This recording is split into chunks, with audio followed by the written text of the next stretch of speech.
أبشع اعتراف في أبشع جريمة ممكن تقابلك في حياتك. كل يوم بنشوف جريمة مختلفة، بس الجريمة دي بالذات تهزلها الدنيا بحالها.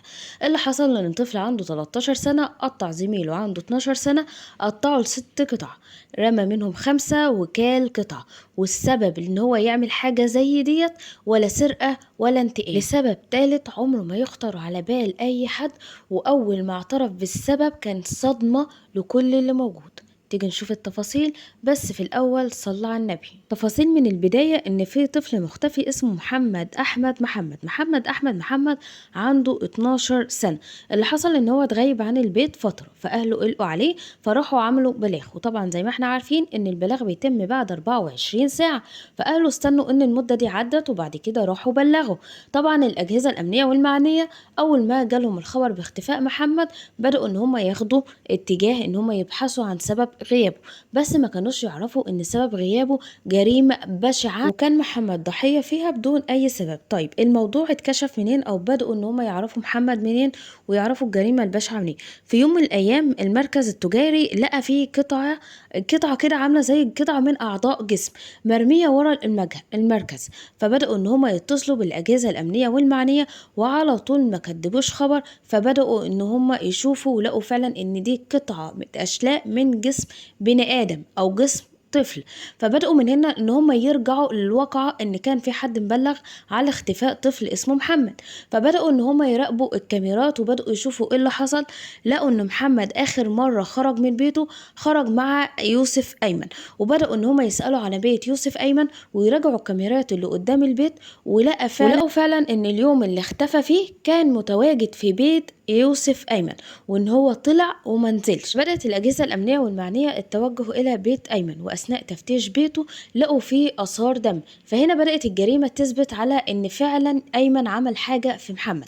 فبدأوا إن هم يقبضوا عليه، وأثناء التحقيقات معاه وجدوا فعلا إن أيمن بكل بساطة وسهولة بدأ يعترف بكل اللي حصل. أول ما سألوه أنت عملت إيه في صاحبك محمد، قال له إن أنا أخدته عندي في البيت، وأثناء وإحنا قاعدين بنتكلم قامت خناقة ما بينا، فوانا بتخانق معاه قعدت اضربه بالشاكوش كتير على دماغه لحد ما فقد الوعي وقطع النفس تماما. فانا قلت ان هو مات. بدأت ان انا اجيب منشار كهربائي واقطعه الى 6 قطع عشان اقدر ان انا اتخلص منه واتخلص من اي اثر ليه عندي في البيت من خلال شنطة المدرسة، ان انا اقدر اتخلص من كل قطعة جوه الشنطة بدون ما حد ياخد باله. فبدأ ان هو يرمي كل قطعة في حتة. رمى كام؟ رمى 5 قطع. طب فين القطعة ال6 اللي انت رمتها؟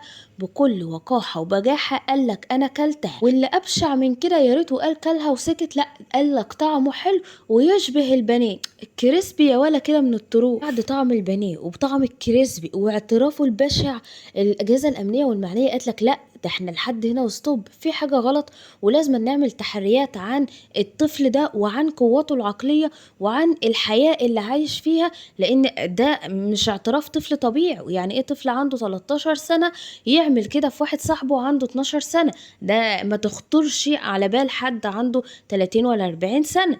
طب فبدأت الأجهزة الأمنية والمعنية إن هي تاخد التحريات في أهل المنطقة. وهنا كانت الواقعة إيه اللي حصل؟ قالك إن مامته سابته هو وإخواته البابا وراحت اتجوزت عمه. من ساعتها إن الولد أصبح عنده اضطرابات أسرية ونفسية وعقلية. وكمان عرفوا ان يوسف شغال في المعمار، كل يوم بينزل من الساعة 6 الصبح لحد 12 بالليل، من اول المدرسة يرجع من المدرسة ويطلع على الشغل على طول، وكان عايش في مشاكل مع باباه. فبدأوا من هنا يفهموا ان الطفل غير متزن نفسيا. وبعديها على طول اثناء استكمال التحقيقات قالوا له انت جبت سر الواقعة دي منين؟ يعني ايه اللي حصل خليك يخطر في بالك كطفل عندك 13 سنة ان انت تتخلص من زميلك بالشكل البشع ده؟ يعني انت اتخانقت معاه بشكل عادي، الطفل اتوفى، طبيعي ان انت عندك 13 سنة مش هتعرف تتصرف في الجثة او في الضحية. انت ازاي اتصرفت فيها وازاي جالك قلب تعمل حاجة زي دي؟ ومن هنا كانت الواقعة التانية او الفكرة التانية، وهي ان هو كان بيتفرج على فيلم اكشن وعجبته الفكرة قوي، فبدأ ان هو ينفذها وتقمص دور الشخصية اللي هو اتفرج عليها بنفس الطريقة وبنفس التكنيك. قدر ان هو ينفذها على ارض الواقع وتخلص من زميله. فمن هنا بقى كانت الصدمة الكبيرة. قررت الأجهزة الأمنية والمعنية بعرض يوسف أيمن على الطب النفسي والشرعي لتحديد حالته العقلية مع استكمال التحقيقات واتخاذ إجراء قانوني. طبعا لازم يتخذ معاه إجراء قانوني.